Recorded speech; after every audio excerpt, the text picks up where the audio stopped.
Aligning the lathe centers. This module will cover the reasons for having lathe centers in alignment, and will explain some of the methods of correcting the alignment in situations where the lathe centers are not true.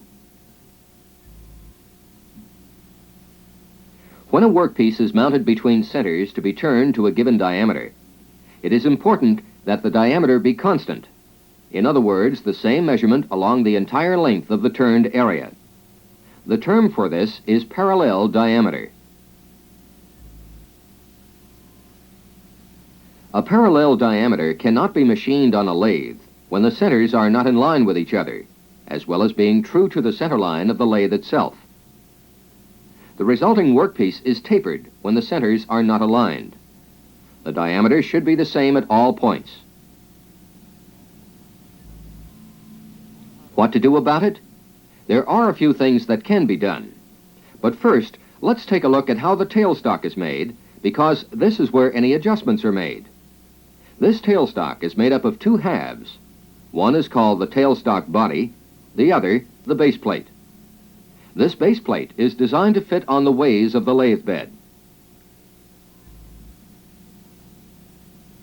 The other part of the tailstock, the body, is made to fit on the base plate. It can be adjusted in two directions, toward the cutting tool or away from it. This is done by adjusting screws. One of the common ways to check the alignment of the lathe centers, there are three different methods, is to use the visual method. Simply line up the zeros on the back of the tailstock and on the base. This method should not be used when accuracy is needed. Another visual method that is also not too accurate is done by first extending the tailstock spindle out about an inch. Do this by turning the tailstock hand wheel. Then insert a center in the tailstock spindle. Make sure it has a good sharp point. Next, clean the inside of the headstock spindle thoroughly and insert a center in the spindle. It may be necessary to first install a spindle sleeve, then the center. Again, check that the center has a sharp point. After you become more familiar with the lathe, you can turn a center in the chuck instead of using a sleeve and center. This will prevent having to remove the chuck.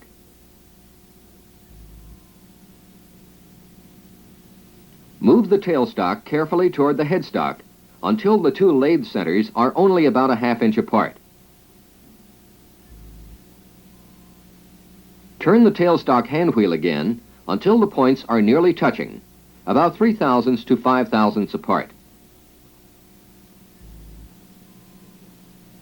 Place a sheet of paper on the carriage right under the centers. Stand directly over the centers and look down. This will give you the vantage point to check the alignment of the two center points. If they are out of line, you can make the necessary adjustment by turning the adjusting screws until you see that the points are in alignment. Back out the screw on the side of the tailstock that is offset. Slowly turn the screw on the opposite side in. This will pull the tailstock away from the offset side. When you're sure the centers are lined up the way you want them to be, tighten the adjusting screw on the off side to keep the tailstock secured. The second method for aligning lathe centers is the most accurate and the quickest of all, but it requires the use of a test bar and a dial indicator. Inspect the centers. Sometimes they get nicked or burred. If this is the case, you'll have to lightly file or hone them so they'll have a clean surface. How about the center holes of the test bar? They must be clean also. When the centers of the lathe and the test bar are clean, mount the test bar in the lathe, snug it up, and then lock the tailstock in place. Take the dial indicator and mount it on a magnetic base on the lathe carriage. Be sure to have the contact point of the indicator right on center. The plunger of the indicator has to be placed so it will be touching the side of the test bar.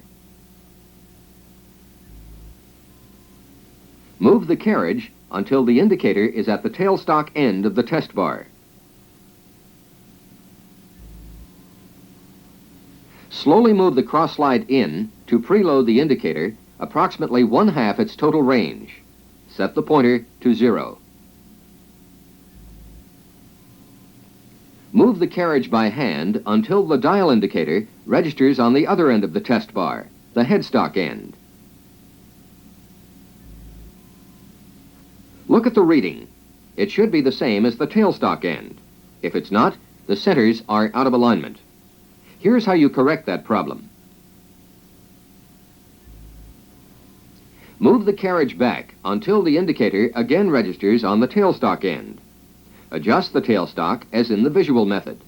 Toward the front of the lathe if the headstock reading is positive, but if the reading is negative, then you must make the adjustment away from the front of the lathe. Remember something else. Make the adjustment equal to 1/2 the indicated reading. Continue this method of adjusting, moving the dial indicator back and forth from the tailstock to the headstock until the readings are the same. After the alignment has been made, be sure to tighten the adjusting screws to hold the position of the upper part of the tailstock. Recheck the test bar to ensure that the setting has not changed. The trial cut method is the third method of center alignment. It is a time-consuming method based on the theory that both ends of a turned workpiece should be the same diameter. This method may be used when a test bar or dial indicator are not available. It is also necessary to know how to operate the lathe. A workpiece must be mounted between centers in the lathe and a cut made on the tailstock end. The cut should be deep enough to turn a true diameter, and it must be at least 1/2 inch long. Set the cross-slide micrometer dial to 0. Then move the cutting tool away from the work and toward the headstock. Turn the cross-slide in until the micrometer dial again reads 0, and make a cut on the headstock end of the workpiece. It is important that both cuts be made to the same depth. Stop the lathe and measure the diameters of the two cuts you have just made. They should be the same. If they're not, the centers are out of alignment. Follow the procedure previously mentioned to adjust the tailstock. Make the adjustment toward the cutting tool if the tailstock diameter is larger than the headstock diameter. Move the tailstock away from the cutting tool if the tailstock diameter is smaller.